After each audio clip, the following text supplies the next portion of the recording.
there was only one major final point I want to address, and then I'll open up for questions here. And that's something that we need to look at, where Rahor literally says that I am a god of war and vengeance. You know, we're not real big on the ideas of war and vengeance necessarily in this culture, but this is something that people should grapple with and engage in. You know, what is an acceptable form of war? When do we take revenge? When are we being petty? But then again, you know, a proud person, like the Lema tells us to be proud, may want to take revenge on people for very small things, because, you know, that's it's not something to look at, and something for people to think about. Once again, I'm not trying to necessarily answer that question here today, but I'm saying that people should look at that seriously and try to say, okay, you know, what does this mean for me? How am I going to incorporate this idea? And, you know, what is the idea of a war god? And, you know, how does this manifest itself? We're certainly living in an age of conflict, but I don't know if we're engaged in what you'd call de facto wars. I mean, when you look at Crowley's examples like Bushido and chivalry, these were not the way that wars were fought in those systems. You weren't killing like hundreds of thousands of people who lived in a particular area. You had soldiers show up for a battle, scheduled place and time, show up across from each other, maybe yell at each other for a little bit, play some music, and then fight in an area that was separate from, you know, where regular people would live and stuff like that. And particularly if you look at Mayan culture is a perfect example of that. I recently went to the Mayan exhibit at the ROM, and they talked about this, how, you know, there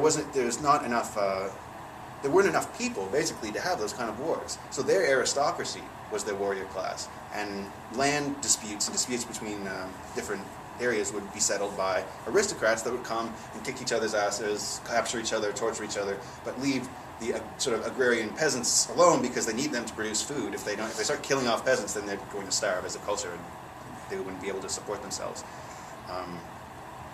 And I think that this kind of idea of war as something that happens between members of an actual warrior class, and disputes being settled that way, is sort of underlies this entire idea of war in the Book of the Law. That's my take on it.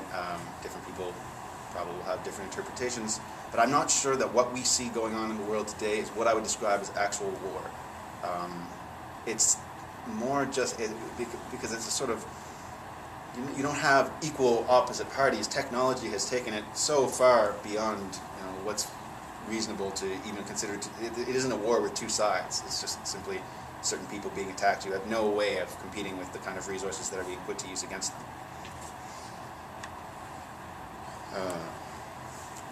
So we have anything else we'd like to look at here specifically?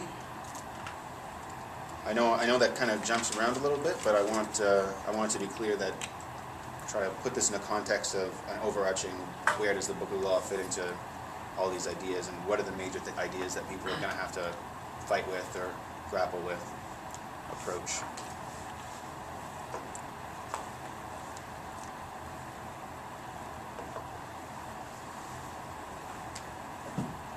No? We're all good? No. Just a couple things. Yeah. I have to go back here. Yeah.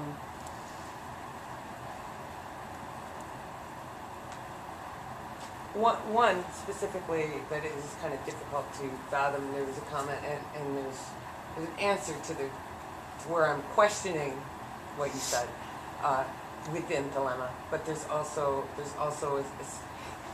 we are born at the beginning of this era, and it is the toughest part of this era. And in reference to that, you had mentioned that there, you know, when you're doing magic, you know, things move, and you're doing things in the world that things move when you're doing it properly, and you're following those laws, things move a little smoother. Truth is, we're not in that right now.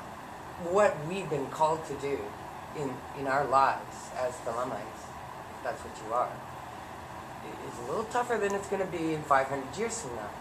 So sometime, but with your true will, as we know, everything comes smoother, right? No one will question you. And not to say on that position. So, you know. Well, I think that that's where we start to incorporate the book, the law. I mean, Crowley says at one point that you can have the changing of the aeon in one place, but it doesn't. It takes a while for it to like fully realize itself. Certainly, the shadow of the aeon of the dying god is still very powerful and very active. He mentions to research the last aeon, like the first 250 years, get a sense of what that was like. Yeah. As an example, for us, in our era. Just to reference that, there are things that we're maybe asked to do in our lives that are thelemic, and they aren't easy. No. Not as easy as it should be in the sense of later on, and a sense of what, and I would reference again to, this entire era is, in one sense, that the dying god is gone.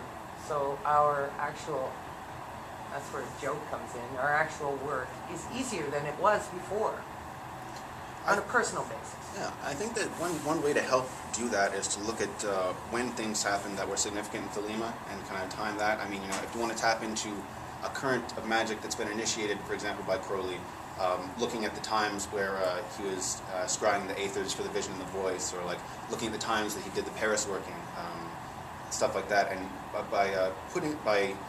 trying to tap into those kind of currents at those kind of times is very helpful, because Crowley's already set up a big wave for us. We can kind of like help. It will help us move the direction we're going if we surf that wave. And interesting you say that, but in that particular time period, if anybody has done any practice over a long period of time, they know how powerful that time is, even outside of himself. In my personal experience, it's quite immense. Interesting. There was one other thing. Can't think of it. Sorry. Couldn't have been important.